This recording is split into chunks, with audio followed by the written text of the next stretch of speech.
आपको एक और अहम खबर देंगे, वो ये है कि इस्लामाबाद हाई कोर्ट ने फैसल वावदा की नाअहली केस का फैसला सुना दिया है। अदालत तहरीरी फैसले के मुताबिक फैसल वावदा का इलेक्शन कमीशन में जमा कराया गया बयान हल्फी बज़ाहिर झूठा है। इस्लामाबाद हाई कोर्ट ने फैसल वावदा नाअहली केस का मामला इलेक्शन कमीशन को भिजवा दिया है। अदालत ने इलेक्शन कमीशन को फैसला करने की हिदायत कर दी है। अहम खबर आपको दे रहे हैं कि इस्लामाबाद हाई कोर्ट ने फैसल वावदा की नाअहली केस का फैसला सुना दिया है। अदालती फैसले के मुताबिक फैसल वावदा का इलेक्शन कमीशन में जमा कराया गया बयान हल्फी बज़ाहिर झूठा है।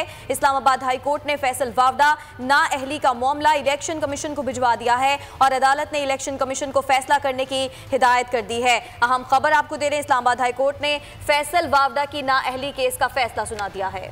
आपको बताते हैं, इलेक्शन कमीशन में जमा बयान हल्फी बज़ाहिर झूठा है, ये तहरीरी फैसले में कहा गया है और यह भी कहा गया है कि इलेक्शन कमीशन इसका फैसला करे। इलेक्शन कमीशन में जमा बयान हल्फी बज़ाहिर झूठा है, इस हवाले से तहरीरी फैसला सामने आ गया है। इस्लामाबाद हाई कोर्ट ने फैसल वावदा नाअहली का मामला इलेक्शन कमीशन को भिजवा दिया और यह कहा है कि वो फैसला करे। अदालत ने इलेक्शन कमीशन का फैसला करने की हिदायत कर दी है। एक बार फिर आपको बताते हैं, फैसल वावदा नाअहली केस के हवाले से हाई कोर्ट ने एक मामला इलेक्शन कमीशन पर छोड़ दिया है और यह कहा है कि जो बयान हल्फी जमा कराया गया था फैसल वावदा की जानिब से, बज़ाहिर अगर देखा जाए तो वो झूठा लग रहा है और इलेक्शन कमीशन ही इसका फैसला करे। फयाज महमूद से मजीद बात करेंगे। फयाज महमूद, बताइएगा इस हवाले से तहरीरी फैसले में मजीद क्या कहा गया है?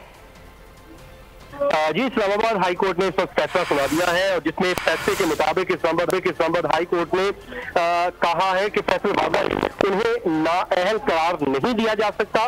सुप्रीम कोर्ट के हुक्म के मुताबिक झूठा बयान हल्फी जमा कराने के नताइज भी होंगे। उन्होंने ये भी कहा है कि फैसल वावदा के इलेक्शन कमीशन में जमा करवाया गया बयान हल्फी बादियों नजर में झूठा है, ये इस्लामाबाद हाई कोर्ट की जानिब से कह दिया गया है। और ये भी कहा है कि फैसल वावदा के झूठे बयान हल्फी के मामले पर इलेक्शन कमीशन फैसला करे और इस्लामाबाद हाई कोर्ट ने ये मामला अब इलेक्शन कमीशन को भिजवा दिया है, जिसपे इलेक्शन कमीशन को हिदायत की गई है कि वो इस झूठे बयान हल्फी की बुनियाद पर इस नाअहली केस का फैसला करे, क्योंकि अब वो इस वक्त कौमी असम्बली की निशस्त में है, तो इसलिए इस्लामाबाद हाई कोर्ट इस केस का फैसला नहीं सुना सकती।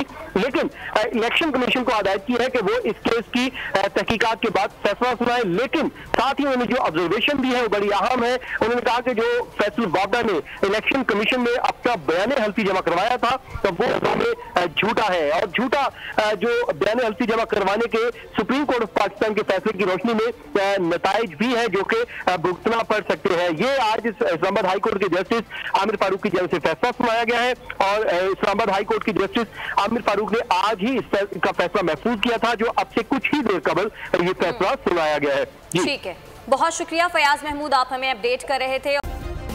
सब्सक्राइब करें और बेल दबाएं ताकि कोई खबर रह न जाए।